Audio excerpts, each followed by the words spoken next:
Hello guys, welcome back to my channel. आज हम oops concept के बारे में डिस्कस करने वाले हैं, तो बिना टाइम वेस्ट किए चले स्टार्ट करते हैं। सबसे पहले देखते हैं व्हाट इज़ ओप्स। ओप्स का फुल फॉर्म होता है object oriented programming. Object oriented programming में सब सारा कुछ खेल ऑब्जेक्ट और क्लास का है। हम क्लास क्रिएट करते हैं और वो क्लास का ऑब्जेक्ट जो है वो जहाँ चाहे वहाँ पे यूज़ कर सकते हैं। वो क्लास के अंदर आप मेथड यूज़ करते हो या फिर फंक्शन बनाते हो, सारा कुछ आप यूज़ कर सकते हो थ्रू ऑब्जेक्ट। इंटरव्यू में पूछे जाने वाला है, ये सबसे कॉमन क्वेश्चन है। सिंगल लाइन में उसका आंसर दूँ तो object oriented programming is creating a object which contains data and methods. दूसरा इंपॉर्टेंट क्वेश्चन ये आता है कि ऑब्जेक्ट ओरिएंटेड प्रोग्रामिंग हमें यूज़ क्यों करनी है। तो इसके बहुत सारे बेनिफिट्स है, जैसे कि पॉइंट 1, ईजी एंड फास्टर। इसका मैं सिंपल एग्जांपल दूँ। मान लो कि आपको एक कंट्री से दूसरी कंट्री जाना है, तो आप बाय प्लेन भी जा सकते हो और बाय क्रूज भी जा सकते हो। तो कौन सा कन्वीनियंट रहेगा? बाय प्लेन आप जाओगे तो इजीली पहुंच जाओगे और आपके लिए कन्वीनियंट भी रहेगा। तो सेम चीज़ ऑब्जेक्ट ओरिएंटेड प्रोग्रामिंग लैंग्वेज में भी है कि अगर आप उप्स का कंसेप्ट यूज़ करते हो कोडिंग में, तो वो आपके लिए ईजी हो जाता है और वो फास्ट परफॉर्मेंस देता है। सेकेंड पॉइंट है वेल स्ट्रक्चर।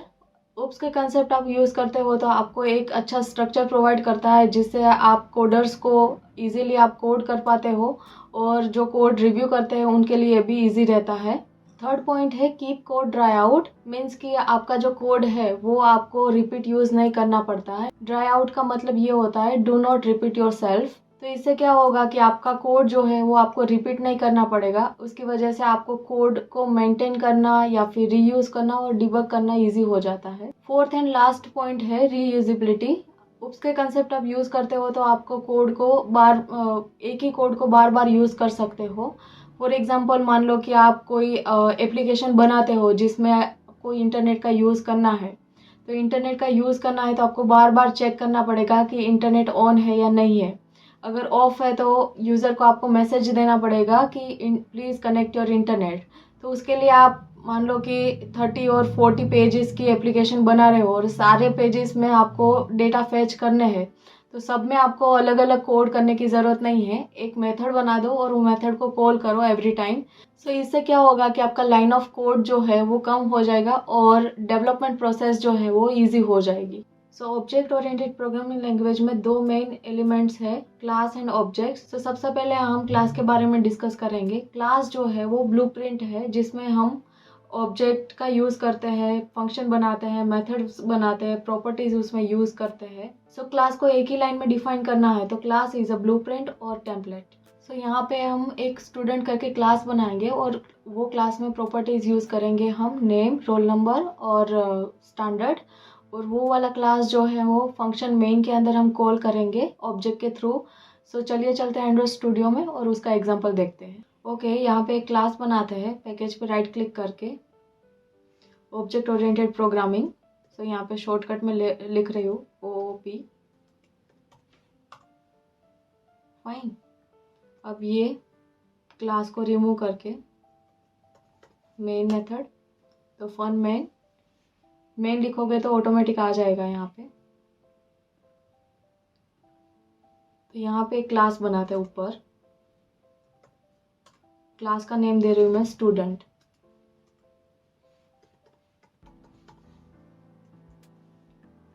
ठीक है। और इसमें हम प्रॉपर्टी देते हैं var name colon string is equal to, फिर वेर रोल नंबर कॉलन, वो भी स्ट्रिंग देते हैं क्योंकि रोल नंबर कहीं कहीं पे लेटर्स भी होते हैं उसमें। और स्टैंडर्ड जो है वो इंटीजर वैल्यू देते हैं। तो var std int is equal to 0। Okay, initialise किया हमने। अब यहाँ पे फन मेन में क्या करना है, ये स्टूडेंट क्लास जो है उसको यहाँ पे कॉल करना है। तो कॉल कैसे करेंगे हम क्लास को? तो क्लास को कॉल करने के लिए हमें ऑब्जेक्ट बनाना पड़ेगा। तो यहाँ पे कोटलिन में ऐसे ऑब्जेक्ट बनता है वेयर। अब स्टूडेंट का ऑब्जेक्ट बनाना है तो स्टूडेंट, देखो क्लास का नेम हमने कोडिंग स्टैंडर्ड वाइज क्या रखा, कैपिटल लेटर दिया है यहाँ पे, स्टूडेंट का S कैपिटल। तो वेरिएबल का name coding standard wise always क्या करना है, स्मॉल लेटर देना है। जो भी क्लास का नेम दिया है वो कुछ भी दे सकते हो, पर कोडिंग स्टैंडर्ड वाइज यहाँ पे सिंपली स्मॉल लेटर में ऑब्जेक्ट का नेम देना है। तो var student is equal to S capital student. Okay, तो ये हमने क्लास कॉल किया। अब क्लास का ऑब्जेक्ट जो है उसका यूज करके हमें यहाँ पे नेम ऐड करना है। तो यहाँ पे मैं क्या करती हूँ, student S small letter student dot name is equal to, यहाँ पे आरती दे रही हूँ मैं। फिर student dot roll number is equal to, वो भी स्ट्रिंग है तो डबल कोट्स में देंगे हम, AR 1 2 3। तो ये मेरा रोल नंबर हुआ। अब स्टूडेंट डॉट STD, तो स्टैंडर्ड इज इक्वल टू, हमें यहाँ पे इंटीजर वैल्यू ली है तो 12 पास कर रही हूँ। डन। अब इसको प्रिंट करवाना है तो println, उसके अंदर हम यहाँ पे स्टूडेंट डॉट नेम पास करेंगे। तो इससे क्या होगा, आरती प्रिंट होगा। अब रोल नंबर प्रिंट करना है तो println, उसके अंदर स्टूडेंट डॉट रोल नंबर। अब स्टैंडर्ड प्रिंट करना है तो println में स्टूडेंट डॉट STD। ओके, अब इतना कोड हम रन करते हैं। तो रन करने के लिए आए यहाँ पे नेम, स्टूडेंट का name, roll number and standard. ठीक है, तो ये हमने देखा क्लास और उसका ऑब्जेक्ट कैसे कॉल करना है हमें वो। अब देखो यहाँ पे दूसरी आपको वैल्यू यहाँ पे ऐड करनी है। तो आप ये वाला क्लास जो है उसका दूसरा ऑब्जेक्ट भी बना सकते हो। मान लो कि यहाँ पे मैं वेयर स्टूडेंट 1 करके यहाँ पे एक दूसरा एक ऑब्जेक्ट बनाती हूँ और is equal to S capital student.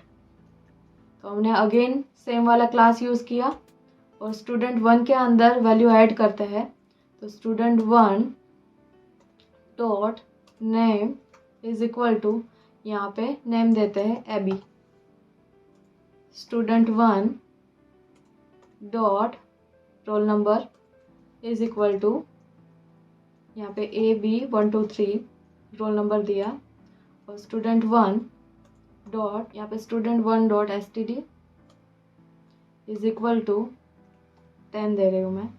सो इसको प्रिंट करना है तो सेम यहाँ पे println में क्या करना है, स्टूडेंट 1 डॉट कर देना है। तो स्टूडेंट 1 डॉट का सारा डेटा जो है वो आएगा। तो सिंपली मैं कॉपी पेस्ट करके 1 1 दे रही हूँ यहाँ पे। रन करते हैं हम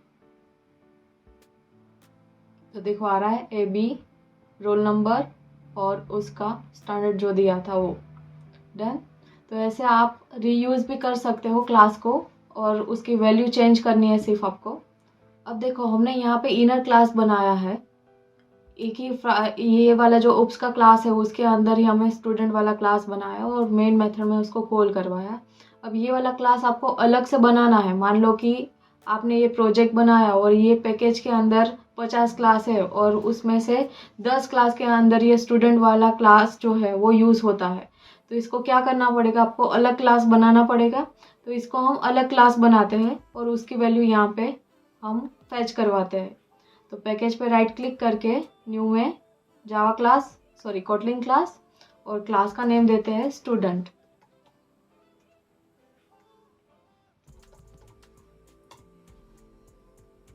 स्टूडेंट करके क्लास बना।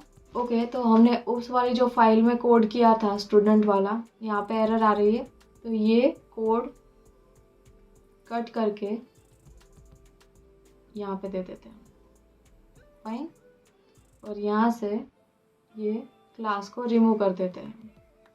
तो देखो यहाँ से एरर चली गई और यहाँ पे क्लास के अंदर हमने 3 प्रॉपर्टीज डिक्लेयर की है, नेम, रोल नंबर और स्टूडेंट। यहाँ पे भी एरर चली गई। तो अब रन करते हैं हम, क्योंकि स्टूडेंट क्लास अलग से बनाया और वो क्लास को यहाँ पे ऑब्जेक्ट के थ्रू फैच किया है हमने और उसमें वैल्यू ऐड की है। अब रन करते हैं हम तो भी वैल्यू हमें मिलनी चाहिए। देखो मिल रही है। तो ऐसे आप आउटर क्लास भी बना सकते हो। हमने पहले जो कोड किया उसमें इनर क्लास यूज़ किया, अभी हम अलग से क्लास बनाया और उसको फेच किया। अब देखो यहाँ पे आपको फंक्शन बनाना है तो भी बना सकते हो। तो यहाँ पे मैं अलग से एक फंक्शन बना रही हूँ। तो फन, यहाँ पे दे रही हूँ माई स्टूडेंट करके एक फंक्शन बनाया और इसके अंदर सिंपली मैं प्रिंट एलन में लिख रही हूँ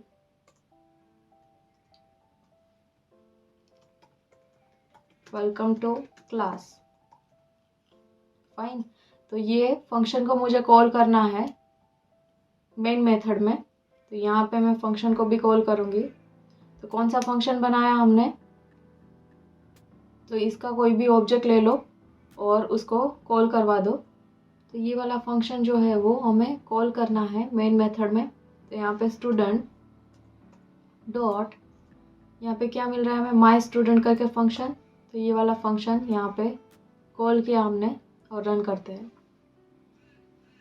तो यहाँ पे आउटपुट क्या मिलना चाहिए, वेलकम टू क्लास। तो देखो मिल रहा है वेलकम टू क्लास एंड बाकी की वैल्यू भी मिल रही है हमें। तो ये था फंक्शन। हमने आगे के वीडियोस में देखा था फंक्शन के बारे में, तो वो प्री डिफाइंड फंक्शन और यूजर डिफाइंड फंक्शन के बारे में डिस्कस किया था। ये वाला जो फंक्शन है वो क्लास का फंक्शन है कि क्लास में हमने फंक्शन बनाया और वो फंक्शन को यहाँ पे हमने कॉल किया। तो यहाँ पे मैं कमेंट में दे रही हूँ क्लास फंक्शन। ओके। अब हम कंस्ट्रक्टर बनाते हैं। मान लो कि आपने ये नेम रोल नंबर स्टैंडर्ड जो है वो यहाँ पे पैरामीटर में पास किया है, तो वो आप पैरेंथेसिस में भी पास कर सकते हो। तो यहाँ पे मैं पास करके दिखाती हूँ। तो वेर नेम, यहाँ पे क्या आएगा, string comma var roll number colon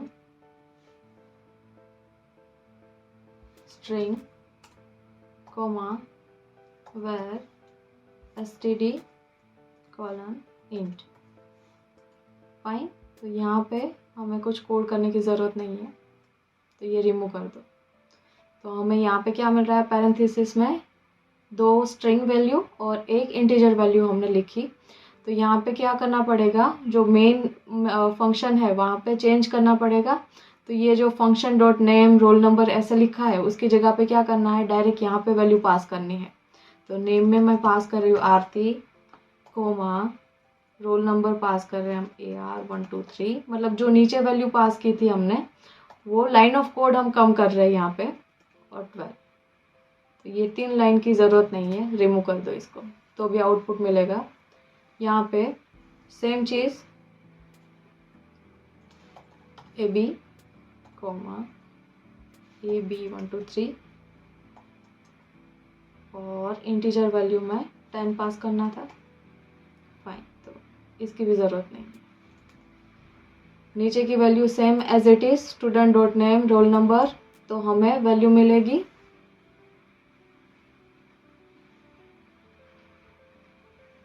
run करके चेक करते हैं। देखो तो भी सेम वैल्यू मिल रही है। मतलब यहाँ पे क्या किया हमने, कंस्ट्रक्टर बना दिया।